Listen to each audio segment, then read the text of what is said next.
स्वागत आहे आजच्या विशेष कार्यक्रमामध्ये. आज राधाष्टमी आपण मानसिकरित्या साजरे करूया. 2-3 दिवसापूर्वी श्रीकृष्ण जन्माष्टमी आपण महामहोत्सव साजरा केला. श्रीकृष्ण जन्माष्टमी महामहोत्सव खास करून बाहेरच्या लोकांसाठी असतो, जे जे नवीन लोक आहेत त्यांच्यासाठी असतो. आणि बलराम जयंती राधाष्टमी हे साधकांसाठी असते. आणि राधाराणी साधकांच्या जीवनातलं आश्रयस्थान म्हटलं जाते.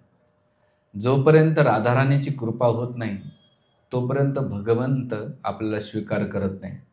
भगवंत त्रिमंग स्वरूपात का उभे राहतात, आचार्य वर्णन करतात, याच्यासाठी उभा राहतात की आपलं हृदय असं आहे की त्या हृदयामध्ये एकतर ते घुसत नाहीत आणि घुसलं तर बाहेर निघत नाही, म्हणून त्रिमंग स्वरूपात राहतात भगवंत. आणि अशा त्रिभंग कृष्णाला प्रसन्न करणं खूप कठीण आहे.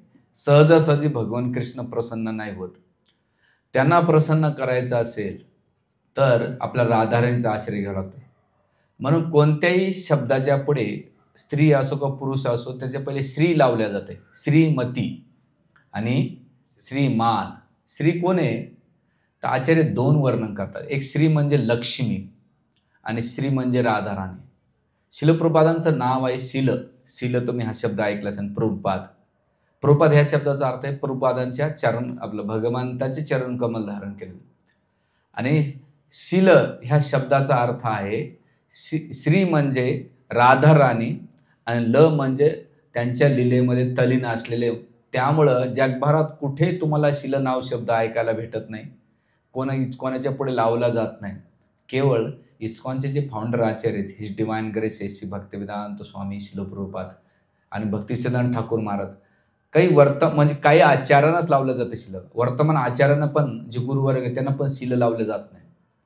तर कोणाला लावलं जाते, जे प्रभुपादांना शिल लावलं जाते. श्रील म्हणजे काय, राधाराणीच्या लीलेमध्ये जे तल्लीन आहेत त्यांना शिल लावल्या जाते. तर असे राधाराणी आपल्या साधकांसाठी. पहिला प्रश्न आहे की भारतामध्ये राधाराणीबद्दल खूप गैरसमज आहे. विशेष आर्य समाज म्हणतात हे काल्पनिक आहे, राधाराणी नावाचं कोणी पात्रच नव्हतं. आणि 98-99% हिंदू लोकांना राधाराणीचं तत्व माहीत नाही. त्यांना माहिती आहे की ही गवळण होती. आणि ते म्हणतात प्रमाण कुठे, तर भागवत असा ग्रंथ की त्याच्यामध्ये प्रमाण कुठंच नाही आहे. एक आहे राधाराणी आराधित नुनम, ज्या हा शब्द वापरला सुखदेव गोस्वामीने. तेवढा दशम स्कंदामध्ये भगवंत गोपींना घेऊन गेले, त्याच्यामध्ये एक गोपीला धारण केलेले आराधना. तर श्री सनातन गोस्वामी त्यांच्या बृहद भागवत अमृतामध्ये वर्णन करतात की सुखदेव गोस्वामीने राधाराणींचं वर्णन भागवतात का केलं नाही. त्याचं मुख्य कारण असं आहे की जे सुखदेव गोस्वामी ते भगवान राधाराणीचे सुखू होते, ते पोपट होते. आणि त्याने साक्षात भगवान राधाकृष्णाच्या लीलात सहभाग घेतलेला आहे. जर त्या लीलाचं त्यांना स्मरण झालं तर भागवत जी कथा 7 दिवसात पूर्ण करायची ती पूर्ण झाली नसती. त्यामुळं त्यांनी ते कथेला स्पर्श नाही केला. आणि ते शक्यतो टाळायचं. प्रत्यक्षपणे केवळ अप्रत्यक्षपणे राधाराणीचं वर्णन. आणि सगळ्या गोपीमध्ये एकाच गोपीचं नाव येत आहे, ती म्हणजे यशोदा गोपींचं नाव येते. ते बी कोणत्या, जननी किंवा वात्सल्य रसाचं आहे. माधुर्य रसाचं कुठेही वर्णन सुखदेव गोस्वामीने घ्यायचं टाळलं. असं सनातन गोस्वामी त्यांच्या बृहद भागवतामृताच्या ग्रंथांमध्ये वर्णन करतात. हा ग्रंथ एवढा भारी आहे. हा राजा परीक्षितनं माता उत्ताराला जेव्हा सुखदेव गोस्वामीने कथा सांगितल्यानंतर सारांशमध्ये उत्तारा विचारते परीक्षित राजाला की मला काहीतरी तू जे गुरुकडून ऐकलं आणि तुझा वेळ आहे मला सांग. आणि त्या आईच्या प्रश्नासाठी बृहद भागवतामृत हे ग्रंथ रचण्यात आलेले आहे. तर माणसानं प्रत्येक, विशेष करून जे साधक आहे त्यांनी बृहद भागवतामृत ग्रंथ एवढा सुंदर आहे, ते वाचायला पाहिजे. बीबीटीने तो इंग्लिशमध्ये पब्लिश केला, तर तो हिंदी मध्ये येणार आहे. तर अशा राधाराणीचं तत्व काय, तर राधाराणी म्हणजे काय, श्रीकृष्णाचं स्वतःच विस्तारित एक स्वरूप आहे. त्याला म्हणतात अंतरंगा शक्ती. भगवंताच्या 3 शक्ती आहेत, एक अंतरंगा, बहिरंग आणि तटस्था. जी अंतरंगा शक्ती येते त्याच्यामध्ये राधाराणी, लक्ष्मी, सीतादेवी हे तत्व येतात. बहिरंगामध्ये दुर्गादेवी, काली, चंडी जे काही येतात. तटस्थ शक्तीमध्ये जीवात्मा येतो. म्हणजे समुद्राच्या काठावर आपण जर उभा राहिलो तर आपल्याला 2 पर्याय आहेत. एक तर समुद्राच्या पाण्यामध्ये जायचं का जमिनीवर यायचं. जमिनीवर येणं म्हणजे काय, अंतरंग शक्ती. आणि पाण्यात जाणं म्हणजे काय, बहिरंग शक्ती. तर राधाराणी ही लादणी शक्ती किंवा अंतरंग शक्ती, त्याला स्वरूप शक्ती पण असं पण म्हटलं जाते, किंवा त्याला चित्त शक्ती. चित्त म्हणजे नेहमी आनंदामध्ये ज्ञानमय राहणाऱ्या आणि ती नेहमी भगवंताला प्रसन्न करण्यासाठी. तर ही राधाराणी कोण आहे, तर श्रीकृष्णाचं एक विस्तारित स्वरूप आहे. तर श्रीकृष्णाचं त्याच्यात काहीच फरक नाही, म्हणजे ती स्त्री फॉर्ममध्ये राधाराणी येते. तर एक सुंदर ग्रंथांमध्ये दिले, आता मागे म्हणण्याचा प्रयत्न करा. गोविंद नंदिनी राधा, गोविंद मोहिनी राधा, गोविंद सर्व कांता शिरोमणी. इथे राधाराणीचं एक नाव आहे गोविंद नंदिनी, म्हणजे गोविंदाला आनंद देणारे. आता गोविंद कोण, जे गायी वासरांना चारणारे आहेत, गोपींना आनंद देणारे आहेत, अशी नंदिनी. मग तिथं नंदिनी दे, जसं गाईचं नाव सुद्धा नंदिनी आहे. आमच्या नदी बाजूला एक नदी, तिचं नाव नंदिनी आहे. तर ती काय, गोविंद. राधा कोण आहे, ती नंदिनी कोण आहे, तर राधा आहे. गोविंद मोहिनी, गोविंदाला मोहित करते. या जगामध्ये सगळे जीवात्मा गोविंदाच्या प्रती मोहित होतात. पिक्चरचा नाही बरं, कृष्णाच्या प्रती मोहित होतात. पण असे कृष्ण कोणाच्या मोहित होतात, कोणाच्या मोहित होतात, ते राधाराणीच्या मुळे. आणि जीवात्मा कोणाच्या, कृष्ण राधाराणीच्या मध्ये. म्हणून तुम्ही उज्जैनला जर गेला तर तिथं डीटीचं नाव आहे राधा मदन मोहिनी. आणि राधानाथ महाराजांनी नाशिकला राधा मदन गोपाल नाव का दिलं माहिती आहे? महाराजाला नंतर एखादा प्रश्न विचारला की महाराज हे नाव देण्याचं कारण काय, ते म्हणले हे स्थान आहे अतिशय डेंजर आहे नाशिक. म्हणजे कसं काय, इथे शूर्पणखा खूप आहेत. हां, आणि त्या सगळ्याला आकर्षित करतात. आणि म्हणून साधकांचं रक्षण करण्यासाठी साधकाने शूर्पणखाच्या प्रती आकर्षित होणे आणि त्याने मदन गोपालच्या प्रती आकर्षित होऊन मदन गोपाल नाव दिलेले. हां, म्हणजे आचार्य किती डीप विचार करतात. आपण म्हणतो अरे साधक नाव दिले, पण नाही, त्याच्या मागचा खूप विचार आहे. गोविंदपूर पण एकदा प्रवचनामध्ये म्हटले. तर असे मदन मोहिनी, गोविंद सर्वस्व म्हणजे गोविंदासाठी सर्व काही, सर्व कांता शिरोमणी. कांता या शब्दाचा अर्थ काय, सगळे त्या राधाराणीच्या उजव्या वांग भागातून लक्ष्मी निघते आणि लक्ष्मीपासून हजारो लक्ष्मी निघतात. तर राधाराणीच्या 3 रूपामध्ये विस्तारित होतात. एक म्हणजे ज्या वैकुंठातल्या लक्ष्मी येतात राधाराणीच्या वाम भागातून निघतात. मध्य भागातून राधाराणीच्या कोणत्या निघतात, ज्या आहे त्या द्वारकेच्या राण्या निघतात. आणि स्वतः राधाराणीचं विस्तारित स्वरूप नाही का, वृंदावनच्या गोपी निघतात. आणि गोपीमध्ये अष्टसखी विशेष करून कोणत्या, ललिता, विशाखा, इंदुलेखा, चित्रलेखा, सुदेवी, भूदेवी, त्याच्यानंतर इंदुमती, ह्या अष्टसखी येतात. ह्या राधाराणीच्या विस्तारित स्वरूप आहे. आणि त्या भगवान कृष्णाला कसं प्रसन्न करतायन यासाठी त्या वेगळ्या रूपामध्ये राधाराणी एकच इच्छा आहे की मी माझ्या स्वतःला किती विस्तारित करू आणि भगवान कृष्णाची किती सेवा करू. म्हणून इस्कॉनमध्ये राधाराणीला ह्याच भावनेमध्ये सगळे कृष्णाचे सगळे नावं बदलतात. राधा श्याम सुंदर, राधा गोविंद देव, राधा मनोहर, राधा मदन गोपाल, राधा राजबिहारी, राधा रमन, एक नाव बदलत नाही.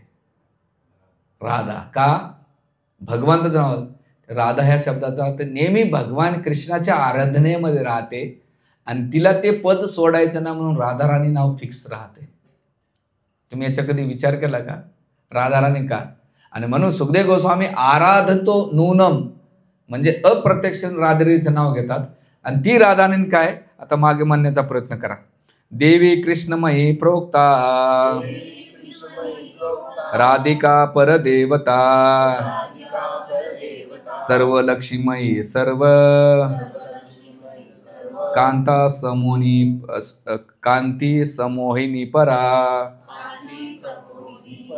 म्हणजे इथं काय दिलेलं आहे की देवी कृष्णमयी प्रोक्ता, देवी कृष्णमयी प्रोक्ता म्हणजे कृष्णाचंच दिले. राधिका परदेवता, सगळ्या देवतांचं कोण आहे, राधिका आहे. सर्व लक्ष्मी म्हणजे सगळ्या लक्ष्मींचं, राधाराणीचं विस्तारित काय, लक्ष्मी. मग हे मी तुम्हाला जे आधी सांगितलं त्याला प्रमाण देण्यासाठी हा श्लोक कोट करतोय. आणि कांती समोहिनी परा, सगळ्या ज्या काही आहे 3 स्तरामध्ये राधाराणीचं एक्सपान्शन आहे.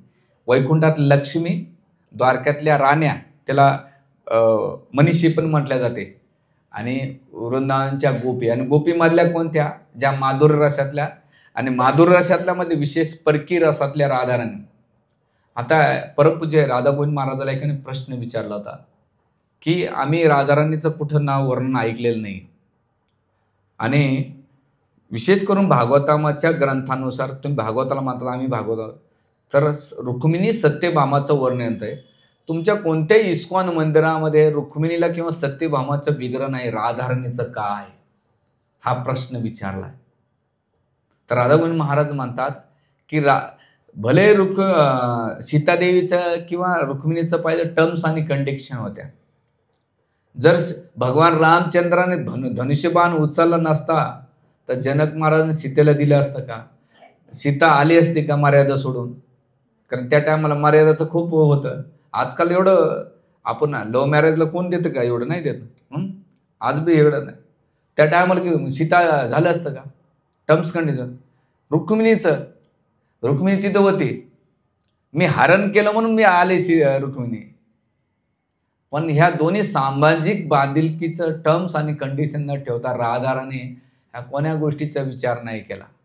तिचा एकच होता, येणे केने प्रकारे मी कृष्णाला कसं प्रसन्न करेन.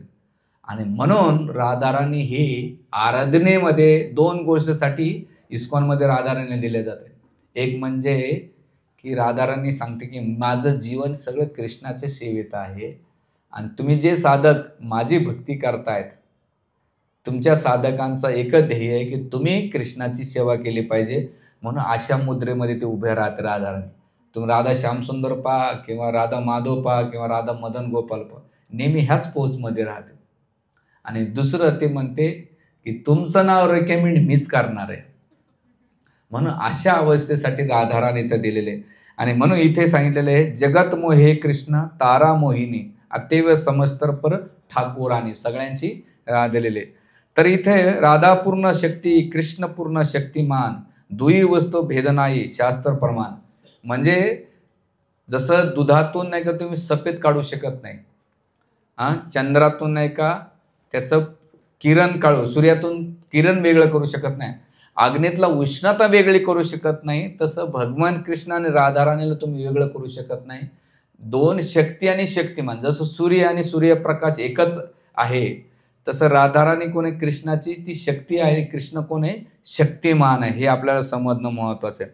आणि म्हणून म्हणतात की राधिकार हय कृष्ण प्राय विकार स्वरूप शक्ती लादणी यही ना. म्हणजे राधिका हे कृष्णाचं काय विकार आहे, आणि दुसरं ती अंतरांग शक्ती कृष्णाला आनंद देते. लादणी कराय कृष्ण आनंद स्वादन राधनीद्वारे कहरे भक्तेर पोषण. ही राधाराणी काय करते? भक्ताचं पोषण करते. म्हणून जो साधक भक्ती करतो ना, भक्ती कोणाचं लक्षण माहिती आहे? राधाराणीचं लक्षण. आणि राधाराणीचे थोडेसे गुण ते धारण करतोय साधक.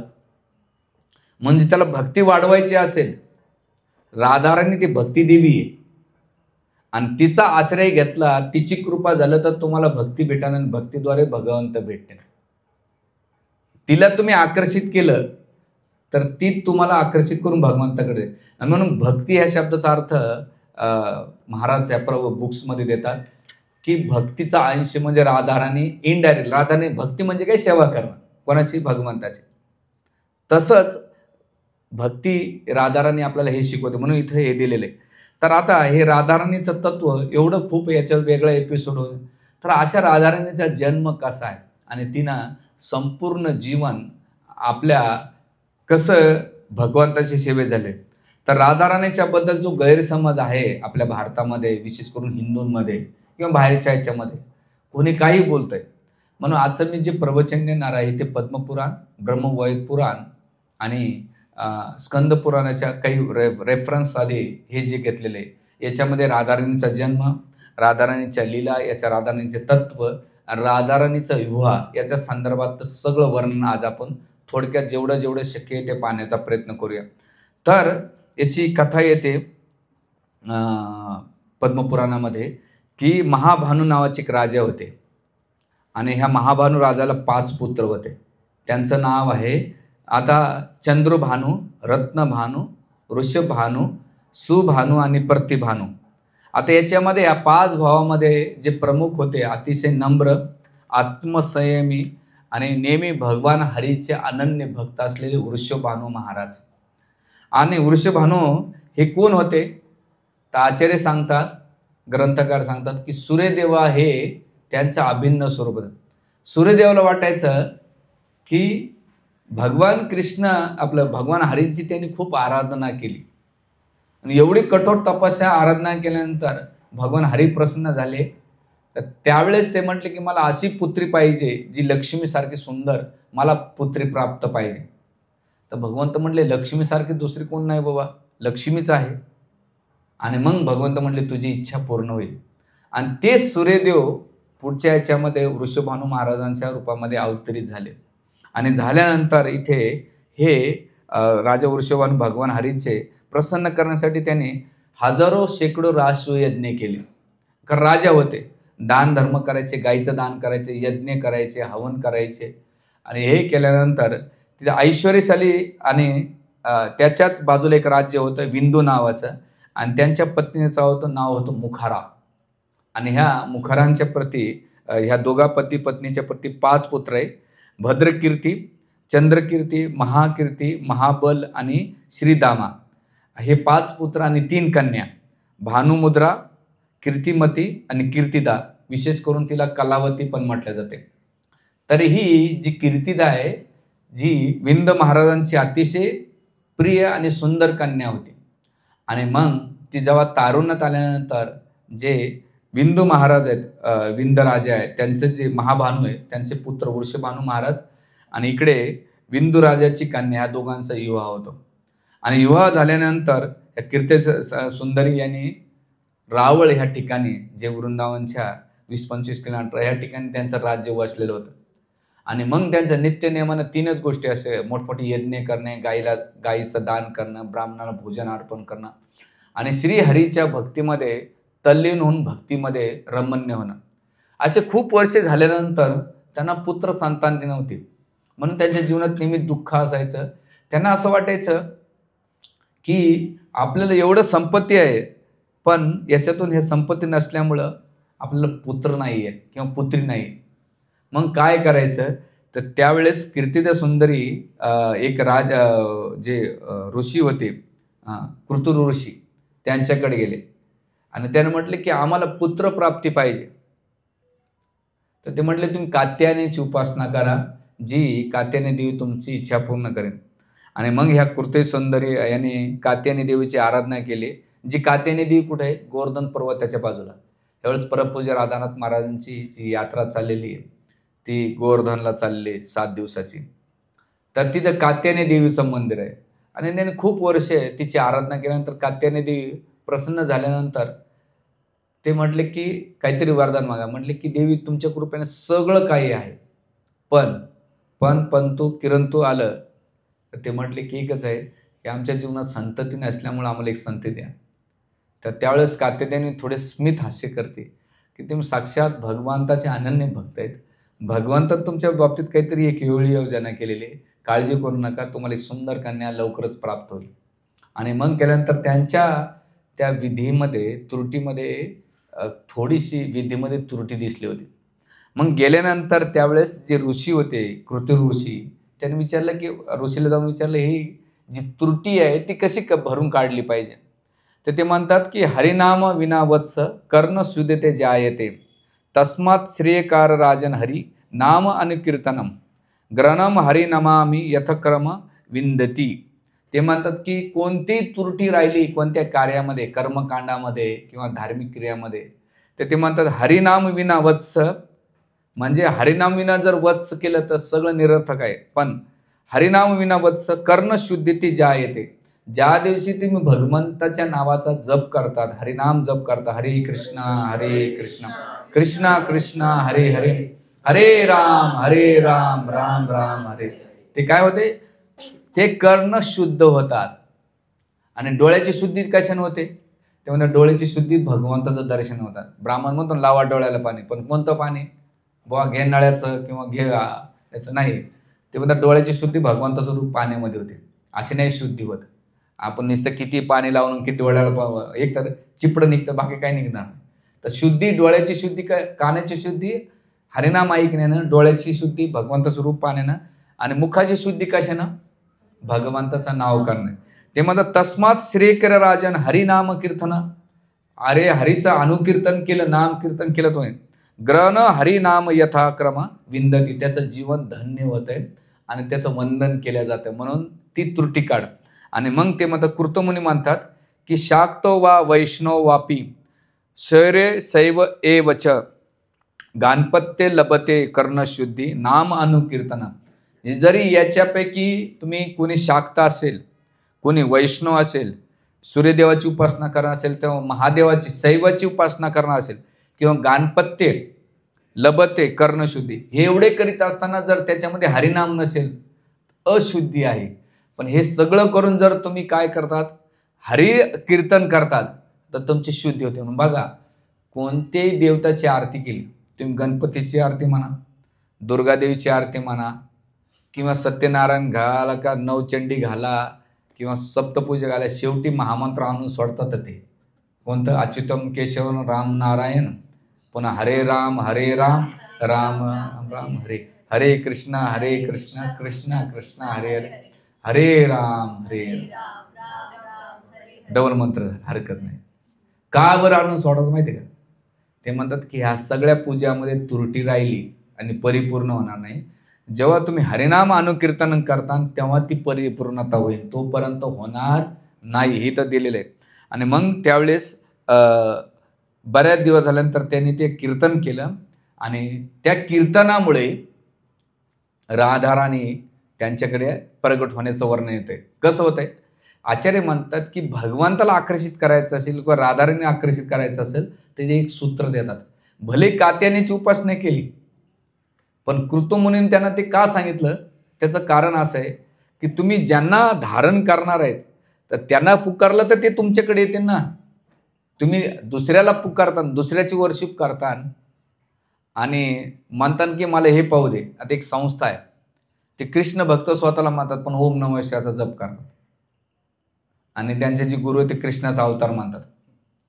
असं झालं की आता मी गोसाईपूरला नाव आवाज दिला ते येत नाही, आपलं अनंतवीर्य कृष्णपूर कसे येते. मी एकाचं नाव घेतलं तर दुसऱ्याला कसं कळणार की मी याचं नाव घेतो? काय म्हणजे काही ताळमेळच नाही राव. पण इथं म्हणतात की कृतमुनी म्हणतात की जर तुम्ही राधाराणी, म्हणून हे ऋषभानू महाराजांनी कीर्तन सुंदरीने काय केलं, भगवंत नावाचा जप चालू केला. आणि त्या जपामुळं एक दिवस ऋषभानू महाराज सकाळी सकाळी यमुनाच्या तटावर नाही का स्नान करण्यासाठी गेले.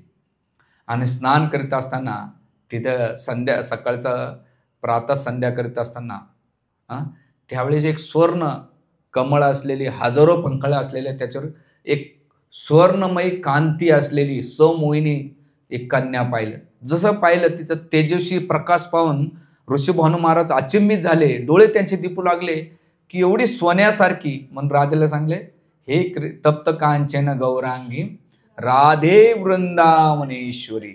म्हणून ती दशा, म्हणजे ती कशा होते, तप्त कांचन गौरांगी. एकदा प्रभुपादाला विचारलं होतं की राधाकृष्णाचा कलर आमच्यासारखा आहे का? ते म्हणले तुमचा कलर लेप्रेसी सारखा आहे. काय फॉरेन ड्युटी चला. ते म्हणले राधाराणी कृष्णाचा तुम्ही तर लेप्रेसी पांढरे आहेत. आफ्रिकेमध्ये विचारलंय का ना, म्हणे कृष्ण ब्लॅक येते. ते म्हणले तुम्ही काळे कोळशासारखे, भगवान कृष्ण श्यामल आहेत. म्हणजे तर प्रभुपाद लगेच, प्रभुपाद सिद्धांच्या बाबतीत कधीच कॉम्प्रोमाइज कर, कोणाला काय वाटेल याचं काही घेणं नव्हतं, शास्त्राचं काय मत होतं. म्हणून असे सक्सेसफुल आचार्य काय करतात, स्ट्रिक्टली राहतात. आणि म्हणून इथे ऋषभानून जेव्हा पाहिजे एकदम तप्त कांचन गौरांगी राधे वृंदावनेश, आणि मग घेतल्यानंतर जसं ते कन्याला पाहतात त्यांच्या अंगात रोमांच येतोय, त्यांच्या डोळ्यातून अश्रू येतात. आणि ते म्हणतात की माझी किती वर्षाची तपस्या, ध्यान, धर्म, यज्ञ सगळं सफळ झालेली अशी कन्या प्राप्त झाली. आणि मग ते कन्याला आपली संध्या सोडतात, पूजा, यमुनाला नाही का नमस्कार करतात, त्या कन्येला घेऊन येतात. आणि कन्येला एकटक पाहून तिचे तेजस्वी कांता म्हणतात, कीर्तती सुंदरीला म्हणतात, बघ आपल्याला बऱ्याच वर्षापासून कन्या नव्हती, भगवान हरीच्या कृपेने ही कन्या आपल्याला प्राप्त झालेली आहे. आणि झाल्यानंतर तिथे कीर्तिदा सुंदरी पाहते की एवढी सुंदर कन्या आहे, पण कीर्तिदा सुंदरीला वाटतं की ही कन्या तर आहे, पण हिचे डोळे बंद आहेत, कदाचित झोपलेली असेल. असे खूप दिवस झाल्यानंतर ऋषभानू महाराज आणि कीर्तिदा सुंदरीला आनंद झाला, पण आनंदामध्ये दुःख झालं. आनंद कशासाठी? कन्या प्राप्त झाली, सुंदर आहे, पण ती अंध आहे.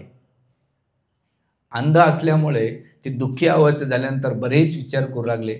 बऱ्याच ऋषीमुनीला विचारलं की आमच्या कन्या डोळे का उघडत नाही. म्हणून त्यावेळेस त्यांनी एक मोठे यज्ञाचं आयोजन केलं आणि त्या आयोजनामध्ये ठरवल्यानंतर सगळ्या ब्रजवाशांना बोलवलं आणि बोलवल्यानंतर त्या ब्रजवाशांमध्ये कोण? भगवान कृष्ण, नंदबाबा आणि यशोदा मैया, रोहिणी माता, हे सगळ्या गोप सखांना बोलवलं. आल्यानंतर तिथे त्या यज्ञाच्या आयोजनामध्ये सगळे ब्रजवासी, वृंदावनचे, यावलचे, गोकुळचे सगळे ब्रजवासी एकूण भेटी देत होते, एकूण आलिंगन करत होते. यशोदा माईनं कृष्णाला हळूच खाली जमिनीवर सोडले आणि भगवंतानं पाहिलं. काय पाहिलं? की सगळेजण आपल्या आपल्या गोष्टीमध्ये तल्लीन आहे, आपली तल्लीनता दुसरीकडे. आणि मग भगवंत तुरुक नाही का असं रांगत नाही का, जिथे राधाराणीचा पाळणा असतो त्या राधाराणीच्या पाळण्याजवळ जातात आणि पाळण्याजवळ गेल्यानंतर बघतात सगळेजण कीर्तिदा सुंदरी आणि यशोदामाई भेटते एकूण एकाला. इकडे नंदबाबा आणि वृषभानू महाराज भेटतायत आणि सगळे गोपसाभामध्ये. त्यावेळेस भगवान कृष्ण हळूच जातात आणि राधाराणीच्या हाताला स्पर्श करतात. जसं एक वायर दुसऱ्या वायरला स्पर्श केल्यानंतर काय होतं? स्पार्क होतो. तसं राधाराणी 10 दिवसानंतर डोळे उघडते आणि डोळे उघडल्यानंतर पहिलं दर्शन जे घेते ते कृष्णाचं दर्शन घेते. आचार्य तिचा प्रश्न विचारतात की राधाराणी 10 दिवस डोळे बंद का होते? ह्या पुस्तकामध्ये मी वाचल्यानंतर पहिल्यांदा लक्षात आलं का दिवस होते. तर भगवान कृष्ण जेव्हा ह्या भूतलावर येत होते तर भगवान कृष्ण राधाराणीला म्हटले तू चल. तर राधाराणी म्हटले की तुमच्या व्यतिरिक्त मला कोणाचं दुसरं दर्शन नाही घ्यायचं आणि माझी इच्छा नाही. मला अजिबात या भौतिक संसारामध्ये या भौतिक लोकांचं तर अजिबात पाहण्याची इच्छा नाही, मला त्यामुळे यायचं नाही. तर भगवान कृष्ण म्हणतात की जर तू आली तर लीलेमध्ये आणखीन रस वाढेल, त्यामुळं तू ये. आणि दुसरं मी तुलाही सांगतो की ज्या दिवशी मी स्पर्श करेन त्या दिवशी तू मला पहा. आणि मग ह्या अटीवर राधाराणी या भौतिक जगामध्ये येण्यासाठी 2 गोष्टी पाठवल्या सोबत. कोणत्या?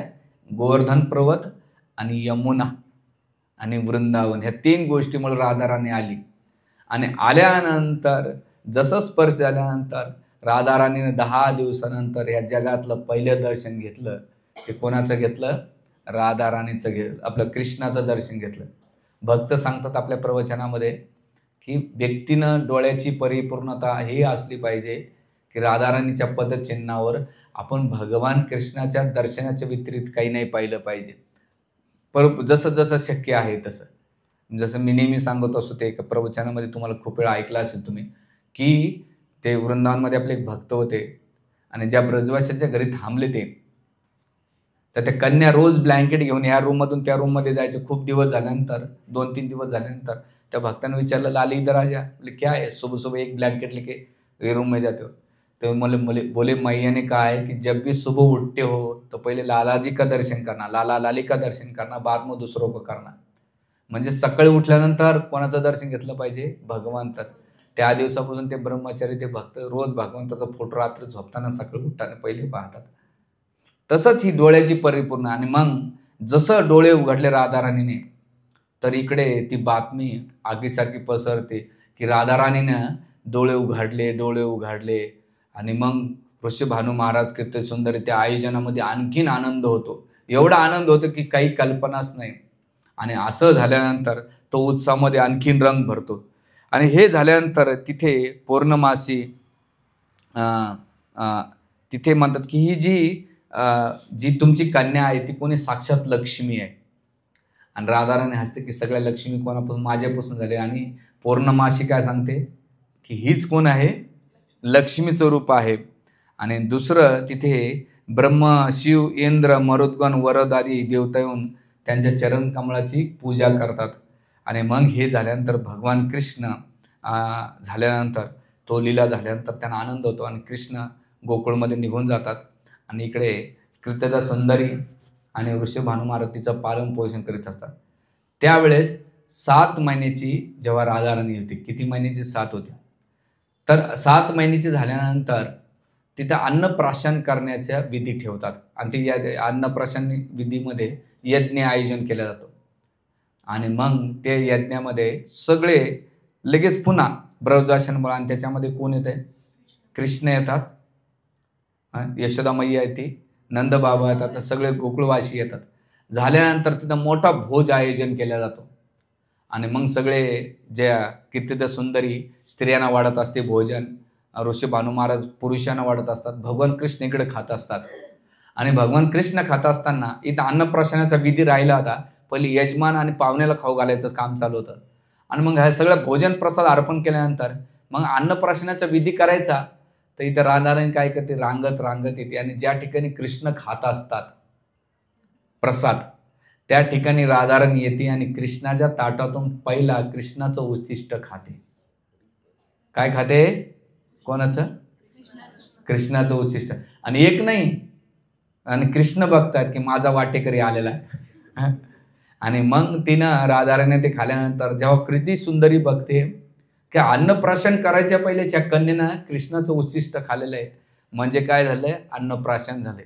आचार्य म्हणतात राधाराणी 2 गोष्टी केल्या जीवनाच्या सुरुवात. डोळ्यानं जेव्हा उघडलं तर कृष्णाचं दर्शन घेतलं आणि अन्नप्राशन केलं तर कृष्णाचं उच्छिष्ट खाल्लं.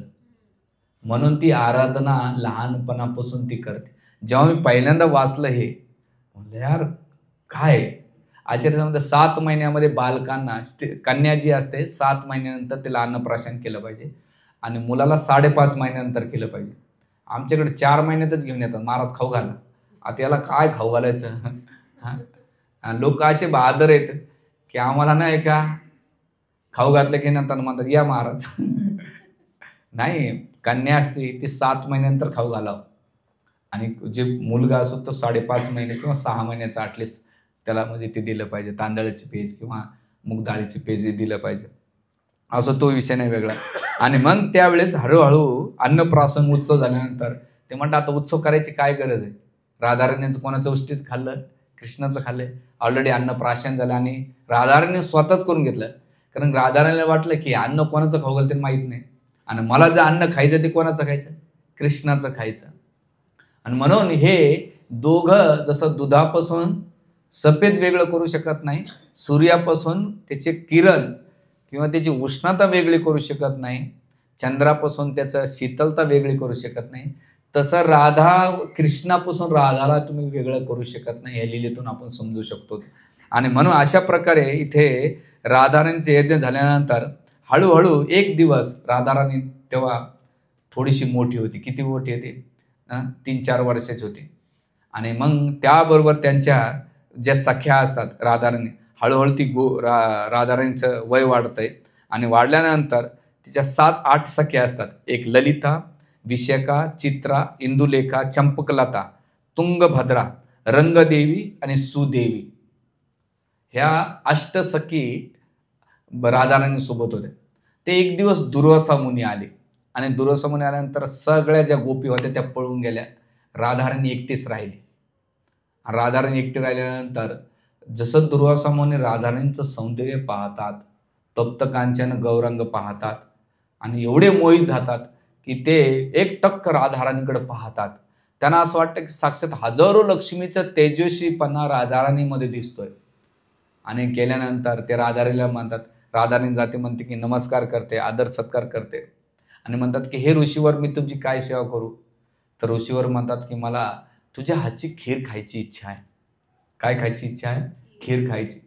आणि मग आज्ञा म्हणून राधाराणी जाते आणि कृतिदे सुंदरीकडून अशा गोष्टी घेते. दूध घेते, तांदूळ, कोणता तांदूळ? गोविंदभोगचा तांदूळ, त्याच्यानं कपूर टाकला जातो, तेजपत्ता आणि मधू, अशा कितीतरी त्याच्यामध्ये ड्रायफ्रूट असं वर्णन भक्तिपुरुषोत्तम महाराज त्यांच्या ग्रंथांमध्ये देतात. तर पहिल्यांदा तांदळा आपल्या खिरीमध्ये कपूर आणि तेजपत्ता टाकल्यानं टेस्ट वाढते. आपल्याकडे खीर तर अशी करतात पिंडाला घालण्यासाठीच खीर करतात लोक. बाकीच्या टायमाला ती खीर कधी तर तेजपत्ता आणि कपूर कोणता? भीमसेन कपूरवर, ते बी किती? किंचित मात्रा. तर अशी खीर जेव्हा राधाराणी बनवते आणि बनवल्यानंतर दुर्वासा मुनीला अर्पण करते आणि दुर्वासा मुनीला जसे अर्पण केले जाते, दुर्वासा मुनीला असं वाटतं की मी साक्षात अमृतपेक्षाही एवढं अमृत बी याच्या समोर तुच्छ आहे. आणि ती खीर खाऊन एवढं ते आनंदित होतात, रोमांच येतो आणि त्यांना असं वाटतं किती खाऊन किती नाही खाऊ. आणि तेव्हा प्रसन्न झाल्यानंतर राधारीला म्हणतात काहीतरी वरदान माग. ते म्हणले काहीच वरदान नकोय. म्हणले हरकत नाही, मी तुला आशीर्वाद देतो, वरदान देतो की तुझं जे अन्न खाईल कोणी ते अमृत प्राप्त केलंय, त्याच्यामध्ये त्याला यश, सौंदर्य, बल आणि कायमस्वरूपी सौंदर्य टिकून राहण्याचं वरदान देतो. आणि दुसरं वरदान देतो की तू एकदा व्यंजन केलं की ते व्यंजन रिपीट होणार नाही. काय? आपल्या किचनमध्ये शेपूची भाजी 10 वेळा रिपीट होते, भेंडी रिपीट होते, शिमला. आजच आम्ही विचार केला की दुधी भोपळा डांगर आमच्या रक्तात भरलाय. म्हणजे सकाळी खिचडी, त्याच्यात डांगर, दुधी भोपळा, गाजर. दुपारा डांगर होतं, संध्याकाळी दुधी भोपळा होता. बाकीचे म्हटले आता आपलं रक्त जर चेक केलं ना तर हेच जास्त प्रमाण निघेल. तर का राधाराणीच्या कुकीमध्ये. आणि मग ही जेव्हा बातमी राधा आपलं कोण ऐकतं माहिती का? यशोदा मैया ऐकते. काय ऐकते? की राधाराणीच्या हातचं प्रसाद खाऊन दुर्वासा मुनी प्रसन्न झाले. बघा, पहिल्या गावात मीडिया नव्हती. खेडेगावात काही जर झालं, मला कळतं चांगलं, माझ्या गावात एखाद्या गावात काही घटना झाली ना तर पंचक्रोशीत आपोआप माउथ पब्लिसिटी लई डेंजर राहते तुमच्या सोशल मीडिया.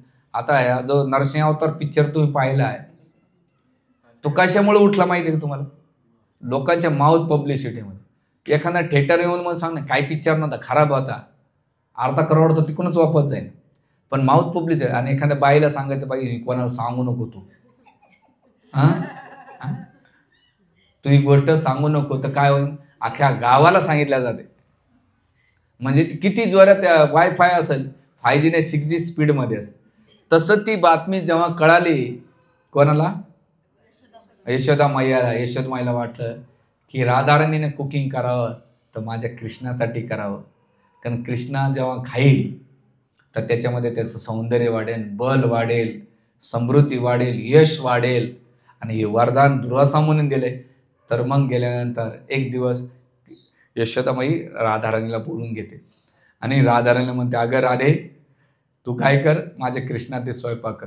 आणि कृष्णसुद्धा राधाराणीचा प्रसाद खायला खूप आवडायचा. राधा केल्यानंतर एक दिवस यशोदामाई राधाराणीचं सौंदर्य पाहून एवढी मोहित झाली, तिला असं वाटलं ही सून करावं तर अशीच करावं, दुसरी कोणीच नसं.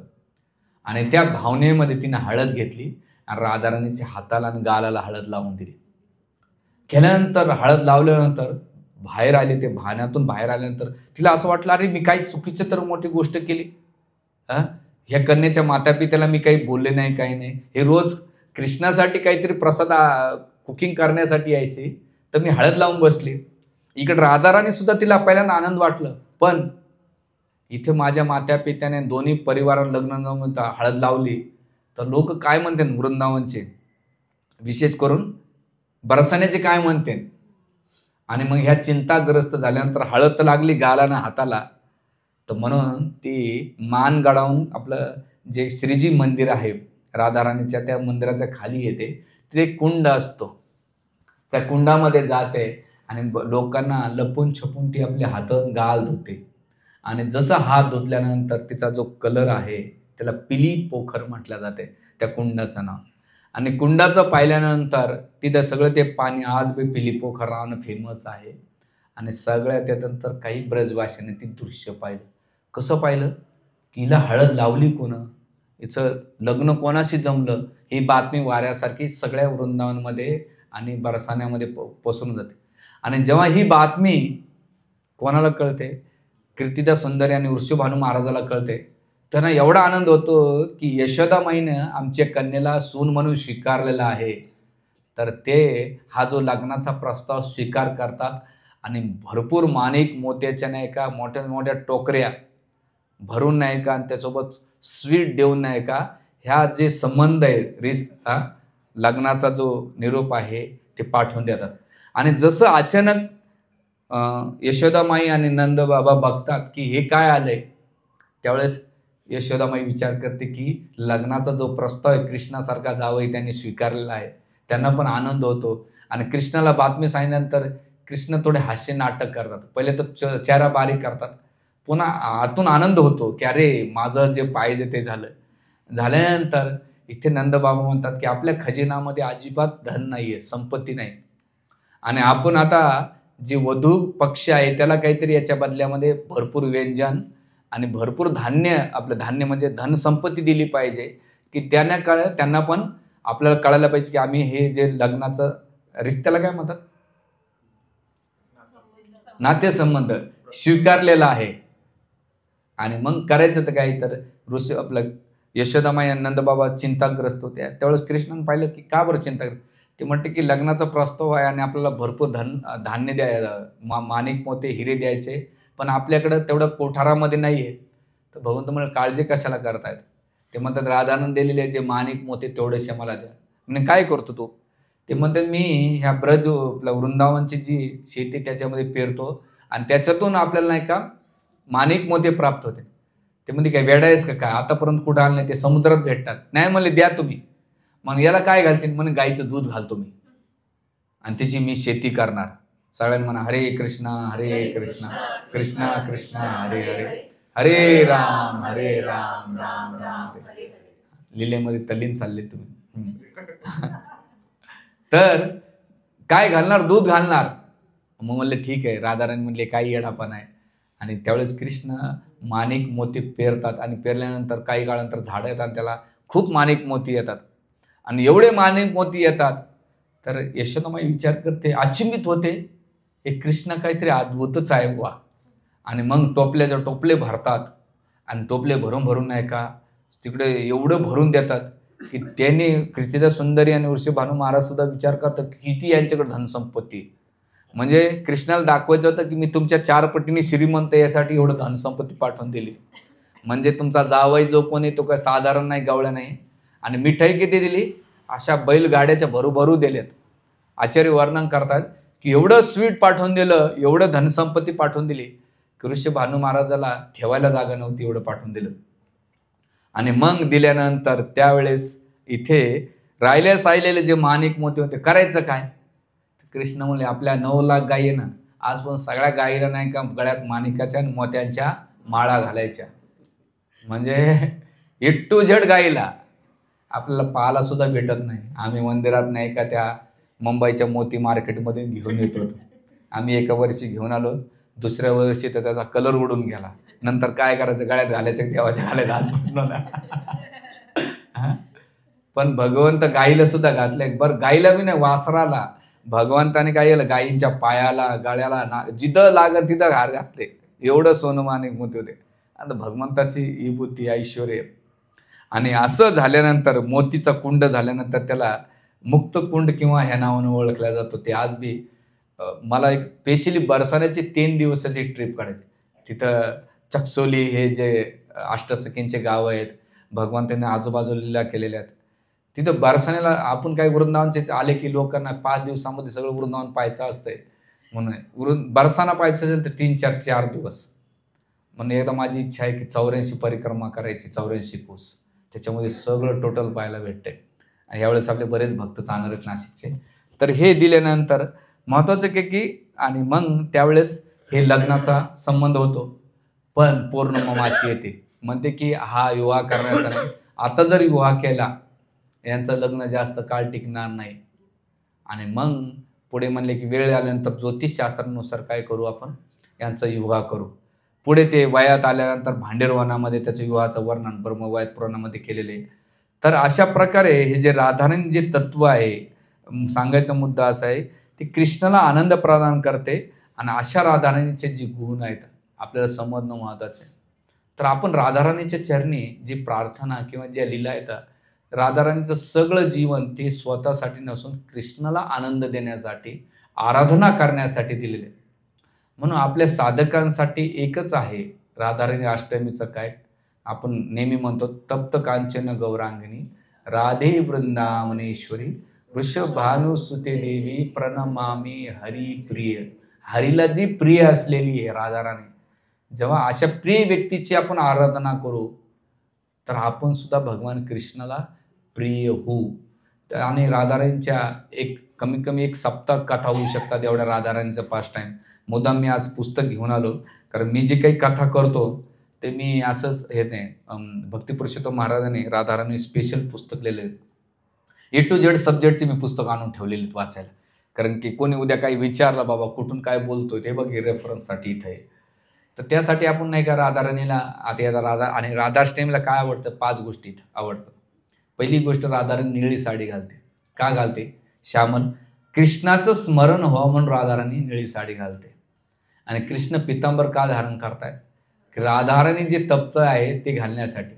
दुसरं, राधाराणीला पसंत काय आहे? अरबीची सब्जी. हां, अरबी जी भेटते ती भाजी खूप आवडते. तिसरं, राधाराणीला तांबूळ खूप आवडतो. तांबूळ म्हणजे पानविडा. परमपूज्य राधामोहन महाराज त्यांचे प्रवचन सांगतात की इस्कॉनचे भक्त कुठं पान खात नाहीत.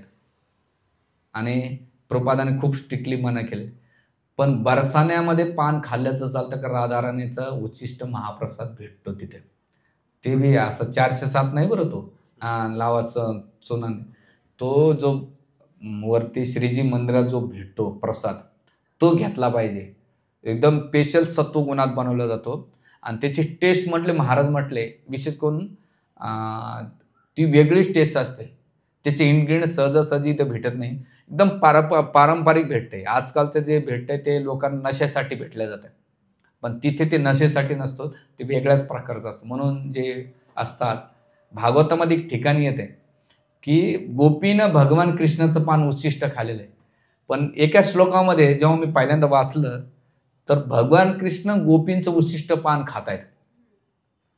म्हणजे एकूण एकाचं. तर इथे सांगण्याचा मुद्दा की अशा प्रकारे हे राधाराणींचं तत्व आहे की जे भगवान कृष्णाच्या प्रेमापोटी सर्व काही अर्पण केलेले आहे. तर आपण पण राधाराणीच्या पदचिन्ह चालवून भगवान राधाराणीचं प्रिय होण्यासाठी आपण राधा अष्टमी मानसिक उपाय केला पाहिजे. तर तिला अरबी अर्पण केली पाहिजे, तांबूळ अर्पण केलं पाहिजे. तिला विशेष करून सफेद फुलं खूप आवडतात. ते सफेद फुलं अर्पण केले ना, जाई जुई मोगरा, हे फुलं राधाराणीला खूप आवडतात. तर अशा गोष्टी जेव्हा आपण अर्पण करू तर राधाराणी, म्हणून ते असं म्हणतात, कृष्णाला प्रसन्न करायचं असेल तर राधाराणीच्या माध्यमातून जेव्हा फुलं अर्पण करतात ना, तर कृष्ण स्वीकार करतात. तुम्ही डायरेक्ट कृष्णाला देतात तर नाही घेणार. म्हणून परमपूज्य राधाराणी गोविंद महाराज एका प्रवचनामध्ये म्हणतात की तुम्हाला काही द्यायचं असेल तर पहिले राधाराणीकडे द्या. आणि राधाराणी जेव्हा तुमचं फूल प्रसाद देईल तर कृष्ण त्याच्याकडे काही दोष न पाहता ते स्वीकार करेल. तर आपण सुद्धा आपल्या जीवनात जेवढं काही आहे तर राधाराणीचा आश्रय घेतला पाहिजे आणि त्यांच्या कमलाचा आश्रय घेऊन आपण आपल्या जीवनाची जी पोषण आहे, नरिशमेंट आहे, ते केलं पाहिजे. म्हणून वृंदावनमध्ये गेल्यानंतर तुम्ही कधी जातात, कृष्णाला कोणी विचारत नाही. भक्ती ठाकूर महाराज म्हणतात की आम्ही कृष्णाची वर्शिप का करतो माहिती आहे? कृष्णाची वर्शिप यासाठी करतो की राधाराणीचे प्रिय म्हणून कृष्णाची वर्शिप करतो. म्हणून वृंदावनमध्ये कृष्णाचं नाव कुठं पाहायला भेटत नाही. कोणतं नाव पाहायला भेटतं? राधा. रिक्षावाला सुद्धा राधा म्हणतो, बसवाला सुद्धा राधे राधा म्हणतो, दुकानावाला सुद्धा राधे राधे म्हणतो. म्हणून जे राधा नावाचा रट करतात त्याचं जीवन धन्य होतं. म्हणून आपण पण सुद्धा आपल्याकडे राधा कृष्ण वेगळे नाहीत. हरे कृष्णा कृष्णा कृष्णा हरे हरे, हरे राम राम राम हरे. तर असं आपण जप करून राधाराणीला प्रसन्न करू शकतात. खूप खूप धन्यवाद.